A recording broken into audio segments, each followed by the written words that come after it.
नमस्कार. ॲस्ट्रॉलॉजी सेशनमध्ये तुमचं स्वागत आहे. जर शनी हा प्रथम स्थानी असेल किंवा फर्स्ट हाऊसमध्ये असेल तर त्याचे काय फल आहेत? अशी लोक धनवान असतातच आणि त्यांना धनाची खूप लालसा असते. काही विशेष गुण म्हणजे त्यांच्या शरीरावर शिरा स्पष्ट दिसतात, वयापेक्षा जास्त मोठे वाटतात किंवा वयापेक्षा खूप मोठे वाटतात, हसताना रडल्यासारखे वाटतात, अंगावर खूप केस असतात, हे एखाद्या ऋषीसारखे किंवा खलनायकासारखे भासतात.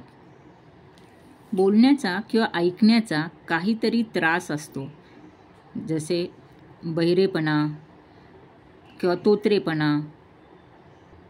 ही अशी माणसे शांत, थंड वृत्तीची, चिकाटी असणारे, काटकसर करणारी, सहनशील, कर्तव्यनिष्ठ, गंभीर, हिशोबी व अनेक चांगल्या गुणांनी युक्त असते. यांचं व्यवहार ज्ञान व नियोजनशैली अतिशय उत्तम असते. वेळेचा व संपत्तीचा व इतर कुठल्याही गोष्टीचा अपव्यय यांना आवडत नाही. यांचे बोलणे, वागणे, लिहिणे ह्या सर्व गोष्टी मुद्देसूद असतात.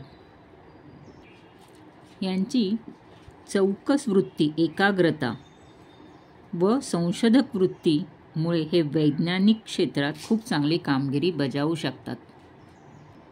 यांचे लहानपण जरी कष्टात व गरिबीत गेले असले तरी यांच्या गुणांमुळे हे परिस्थितीवर मात करतात.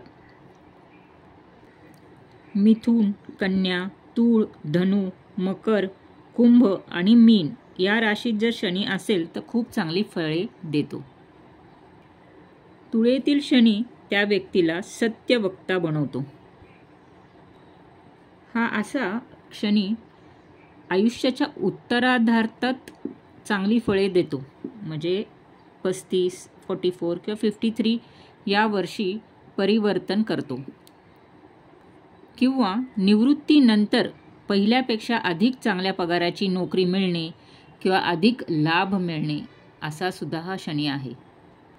जर हा शनी दूषित असेल तर आयुष्य फार कष्टमय असतं, दुःखी असतं. चिंता, नैराश्य, आळस ह्या अशा खूप व्याधी जडलेल्या असतात. भित्रेपणा, आत्मविश्वासाचा अभाव किंवा मतलबी वृत्ती ह्या अनेक अवगुण यांना लागू शकतात.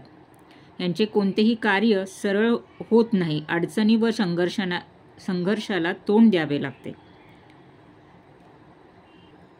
तर हा असा शुभ शनी त्या व्यक्तीला कर्तबगारी बनवतो किंवा कर्तव्यनिष्ठ बनवतो आणि स्वतःच्या कर्तृत्वावर यश मिळवून देतो आयुष्यात. आणि दूषित शनी खूप कष्टमयी आयुष्य व दुःखी आयुष्य देतो. असा शनी ज्यांच्या कुंडलीमध्ये आहे आणि त्यांना त्रास होत आहे किंवा वाईट फले मिळत आहे, त्यांनी शनिवारी उपवास करणे व मारुती स्तोत्राचा पाठ करणे आवश्यक आहे. शनी मंत्र म्हटल्यास उत्तम